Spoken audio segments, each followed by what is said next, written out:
So the dual gauge base game has two maps in it. There's Portugal and there is Detroit. Now, the Portugal map is intended as an introduction to the game and the mechanics. Please play that map first. Don't play the Detroit map first. Play the Portugal map first, please. Because the Detroit map has some pretty unusual challenges to show kind of the variety inherent in the system. And you really want to understand how the game works before you jump into this one. So let me talk about some of those challenges and some of those differences. First of all, the track costs twice as much to build. And you're not getting as much money into your companies because the stock market increments a little differently. Now, you'll notice it's a pretty short stock market lengthwise, which makes it easier to place stations, but taller, so you can buy more trains more readily. That's cool. But the increments are generally in $2 rather than 4 or more like they are in the Portugal map. So buying a share is getting less money into the company. Now you can get around that by taking on debt. So if I need to take on some extra money to build with, I'm going to take a debt marker and put it in a vacant space. And that's going to give me 20 extra bucks. Now you do that after you build track. So if you don't build track on your turn, in which case you're actually forced to take on debt if you can, then you want to take on debt beforehand, basically, because that's going to screw you over, because you're going to end up having to withhold anyway, because if you can't build track in this game on your turn, then you have to withhold.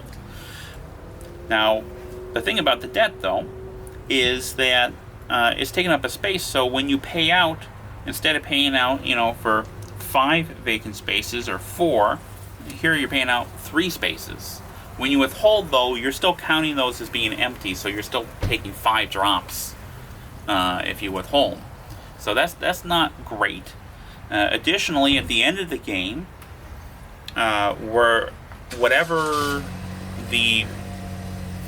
much debt's been taken, so let's say we take some debt here to reveal this 3 here.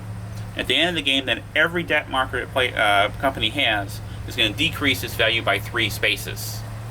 Or, 2 spaces if this was the case, 4 spaces if that was the case. So the amount of debt all companies take on together is going to impact how much debt hurts you in the end, which I think is really cool. So a lot of your value at the end of the game isn't going to come from your stock value, like on the Portugal map. It's mostly going to come from your cash on hand. And to do that, you really want to get nice big routes.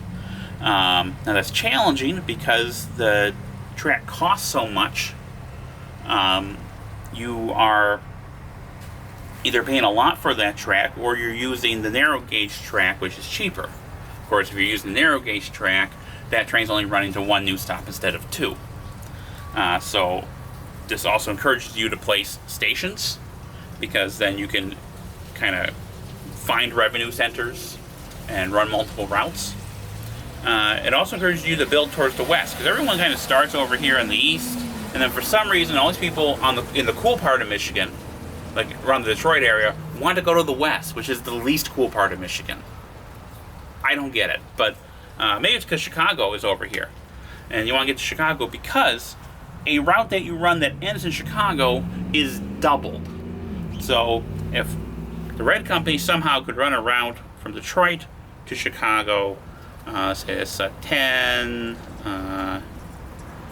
12, 14, another 5 is 19, another 10 is 29, 31, 33, double to 66 bucks. That's not bad. Of course, if red didn't have that station there, and say yellow and blue had stations there, then red couldn't run that route. So maybe you want to do that to stop red from getting that route. So that is some of what's going on with the Detroit map. As is the case with Portugal, each company has their own unique powers, which also are going to impact things. For example, the blue company, which starts in Toledo, which is objectively the worst city in the world. Look on your face, Mary. No, Toledo, you're fine. You're adequate. can place a station for free in Kalamazoo if it's connected there. And Kalamazoo is a much better city than Toledo. So that, in a nutshell, is the Detroit map for dual gauge. Like I said, there are 2 maps in the base game, and then next year we'll have the first expansion with 2 more maps. So you buy into this game, you can get many different play experiences that are varied with different stock markets, different maps, different special abilities, and different special rules unique to that map, like this debt mechanic on the Detroit map. So, whole lot of fun for you guys. I would say, hey, you should probably buy dual gauge if you like trains. Even if you don't, buy it, because we like money.